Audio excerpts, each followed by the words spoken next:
हम समझेंगे निफ्टी और बैंक निफ्टी 1-1% क्यों गिरे, आज इनके अंदर वीकनेस क्यों रही। ये आज हम समझेंगे क्या सेंटिमेंट रहा। आज जो निफ्टी 1% वीक था, बैंक निफ्टी भी 1% वीक था, उसके बाद भी आप दो बाकी इंडेक्स को देखेंगे उनमें भी करीबन 1%, 1.5% या 2% की वीकनेस रही। इसका क्या रीज़न था? एक महीने से मार्केट एक रेंज में था, मार्केट ने ब्रेकआउट दिया, लेकिन जो ब्रेकआउट मिला 2 दिन का, आप देखेंगे आज का जो कैंडल है उसने उन 2 दिन के बाकी कैंडलों के नीचे क्लोजिंग दे दी है। यानी उन कैंडलों को आज का कैंडल, एक दिन का आज का कैंडल उसको खा गया। इसका मतलब आज जो वीकनेस थी बाकी दिनों से ज़्यादा थी। वो छोटे छोटे कैंडल थे और आज का जो कैंडल था बड़ा था, यानी वीकनेस आज ज़्यादा थी। वीकनेस क्यों ज़्यादा थी? क्या सेंटिमेंट खराब हो गया? क्या मार्केट में ऐसी दिक्कत आ गई कि अच्छा खासा इंडेक्स ब्रेकआउट देते देते फॉल में आ गया? ये आज हम समझेंगे क्या रीज़न रहा। आप देखेंगे जो अभी हमारा पीछे आरबीआई का पॉलिसी था, अच्छा था। हमारे यहाँ तो सारी चीज़ें ठीक हैं, अच्छी है, पॉलिसी भी ठीक आया, मार्केट ऊपर भी जा रहा था, ब्रेकआउट भी देने की कोशिश कर रहा था। लेकिन जो ग्लोबल टेंशन है जिसके वजह से आपने देखा कि ब्रेकआउट देने के बाद भी मार्केट नीचे आ गया, उसका रीज़न सिंपल ये है कि जो ग्लोबल टेंशनें चल रही हैं, कभी ईरान का, कभी किसी का, कभी किसी का, ये सारी चीज़ें मार्केट को तंग कर रही हैं। अब नया क्या आया है? अब नया ये आया है कि ईरान और अमेरिका का भी टेंशन बढ़ गया। पहले बाकी देशों से था, अब इनका डायरेक्ट आपस में हो गया। और अमेरिका इतना बड़ा देश है तो बाकी देशों पे भी फर्क पड़ता है। अब ये चीज़ें कितनी बढ़ती हैं, क्या होता है, ये बाद में पता लगेगा। इसके वजह से आज मार्केट में काफ़ी बड़ा फॉल आया। और दूसरा ये है कि आपने देखा होगा अमेरिका से एक बयान आया उनके मंत्री के तरफ से कि जो अमेरिका है वहाँ पे ये अंदाज़ा लगाया जा रहा है कि अमेरिका मंदी में जा सकता है, और मंदी भी ऐसा जो 2008 से भी बड़ा मंदी। कुछ वो टेंशन है, कुछ ईरान का, इनका भी टेंशन है।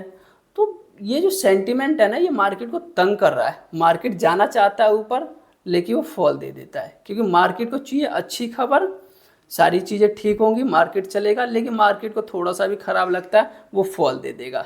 वो हमारे यहाँ ख़राब हो तब भी या ग्लोबल हो तब भी, क्योंकि ये एक दूसरे से जुड़े हुए होते हैं। सेंटिमेंट पे मार्केट चलता है। इसके वजह से आपने देखा मार्केट जो सबके फॉल दे गए हैं, अमेरिका का आप देखें, आप हमारा देखें या बाकी कंट्री का, सबके इंडेक्स में, मार्केटों में लगभग आज सारे मार्केट डाउन थे, रेड में थे। ठीक है। और एक चीज़ और, आज आपने देखा होगा वीकली एक्सपायरी था निफ्टी का, कुछ उसका भी सपोर्ट था। वो क्यों था वो मैं आपको समझाता हूँ। आप समझिए ये सपोर्ट है, ये रेजिस्टेंस है। ठीक है। तो जो रेजिस्टेंस होता है उस पर क्या होते हैं? कॉल राइटर होते हैं। जो सपोर्ट होता है उस पर क्या होते हैं? पुट राइटर होते हैं। ये क्या कहते हैं? पुट राइटर कहता है यहाँ से ऊपर हो, कॉल राइटर कहता है यहाँ से नीचे हो। अब क्या होगा? एक रेंज में मार्केट रहेगा, प्रीमियम डीके होगा, जो भी कॉल शॉर्ट करके बैठा हुआ उसका प्रॉफिट होगा। लेकिन किसी वजह से मार्केट ऊपर निकलता है तो कॉल राइटर ट्रैप होंगे। जब वो ट्रैप होंगे तो फिर शॉर्ट कवरिंग भी होती है, जिसकी वजह से एकदम से मार्केट ऊपर की तरफ जाने लगता है। आज क्या हुआ? मार्केट ऊपर जा रहा था, नीचे सब ने पुट शॉर्ट करा होगा या पहले से शॉर्ट करके बैठे हैं कि मार्केट तो सारी चीज़ें ठीक है, हम पुट शॉर्ट कर देते हैं, मार्केट यहाँ से नीचे नहीं जाएगा और जो प्रीमियम का डीके होगा वो हमारा फ़ायदा हो जाएगा। लेकिन क्या हुआ? मार्केट एकदम से नीचे आई, फॉल देने लगी, गिरने लगी। अब क्या हुआ? पुट राइटर ट्रैप हो गए। अब पुट राइटर ट्रैप हो गए तो उनको क्या चाहिए?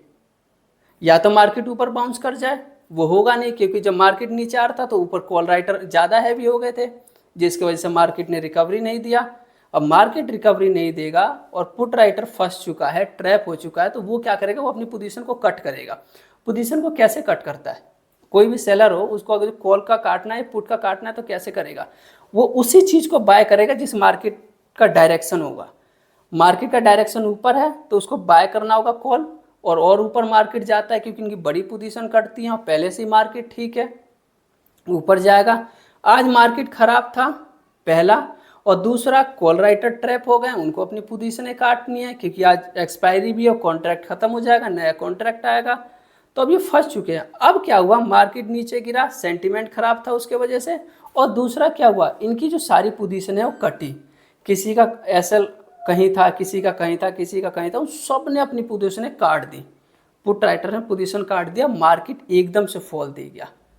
क्यों? क्योंकि जो सारी पोजीशन कटेंगे put buy put buy put buy, आप एक लॉट बाय करते हैं, उनका तो बड़ा ऑर्डर होता है, बड़ी क्वांटिटी होती है। जब वो बड़ी क्वांटिटी कटती है किसी भी तरफ, कॉल पे या पुट पे, तो वो फिर एकदम से भगता है। आज मार्केट में वही हुआ, लेकिन मार्केट में रिकवरी क्यों नहीं आया? जो बाकी दिन आप देखते हैं मार्केट गिरता है लेकिन रिकवर कर जाता है। उसका कारण ये, एक तो सेंटीमेंट खराब, लोगों ने सोचा यार सारी चीज़ें खराब हैं, हम क्यों खरीदें? जब हम खरीदेंगे नहीं तो मार्केट ऊपर नहीं जाएगा। उसके वजह से ऊपर बहुत ज़्यादा किसी भी लेवल पे आप देखेंगे कॉल राइटर हेवी हो रहे थे।